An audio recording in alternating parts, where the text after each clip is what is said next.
গরুর মাংস রান্না করার জন্য আম্মু এখানে তেলের মধ্যে পেঁয়াজ কুচি, রসুন কুচি, তেজপাতা, দারচিনি, এলাচ দিয়ে দিচ্ছে। এলাচগুলো একটু ফাটিয়ে ফাটিয়ে দিচ্ছে যেন ফ্লেভারটা সুন্দর মতো বের হয়। তারপর সবগুলোকে একটু নেড়ে চেড়ে নিতে হবে সুন্দর ফ্লেভার বের হওয়ার আগ পর্যন্ত। তো একটু ভাজা ভাজা হয়ে গেলে এবার আম্মু দিয়ে দিচ্ছে পেঁয়াজ বাটা, রসুন বাটা একসাথে। তারপর দিয়ে দেওয়া হচ্ছে আদা বাটা।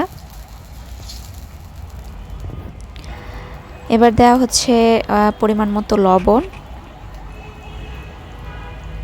দিয়ে সবগুলো মশলাকে এবার সুন্দর মতো একটু কষিয়ে নিবে আম্মু। তো এই তো ভেজে ভেজে নেড়ে চেড়ে মশলাটাকে কষিয়ে নিতে হবে।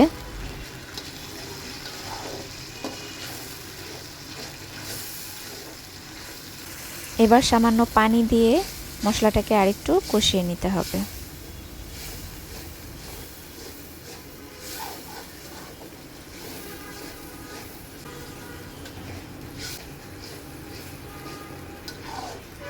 এবারে দিয়ে দেওয়া হলো হলুদ গুঁড়ো, দিয়ে এটাকে মশলার সাথে একটু মিশিয়ে নেওয়া হচ্ছে।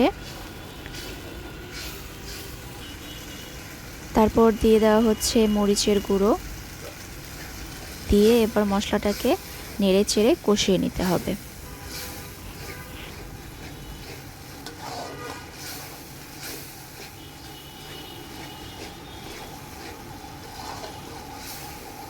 মশলা কষানো হয়ে গেলে এবার আম্মু ধুয়ে রাখা গরুর মাংস দিয়ে দিল।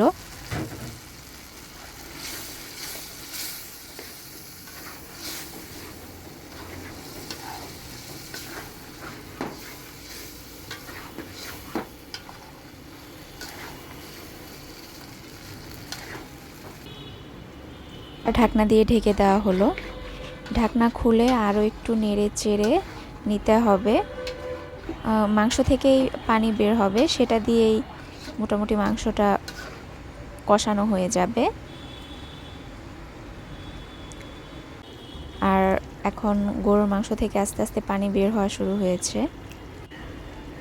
তো এই পানিটা দিয়েই গরুর মাংসটাকে কষিয়ে নেওয়া হচ্ছে।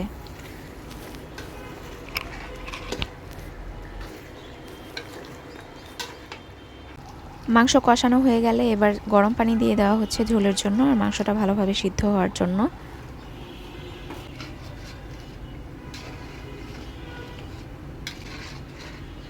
এই পর্যায়ে আম্মু দিয়ে দিচ্ছে আম্মুর একটা স্পেশাল মশলা। এটা সব ধরনের গরম মশলা ভেজে আম্মু এটাকে গুঁড়ো করে নিয়েছে, সেই মশলাটা দিয়ে দেওয়া হচ্ছে। এতে করে এই ফ্লেভারটা, মাংসের ফ্লেভারটা আরও বেশি সুন্দর হবে।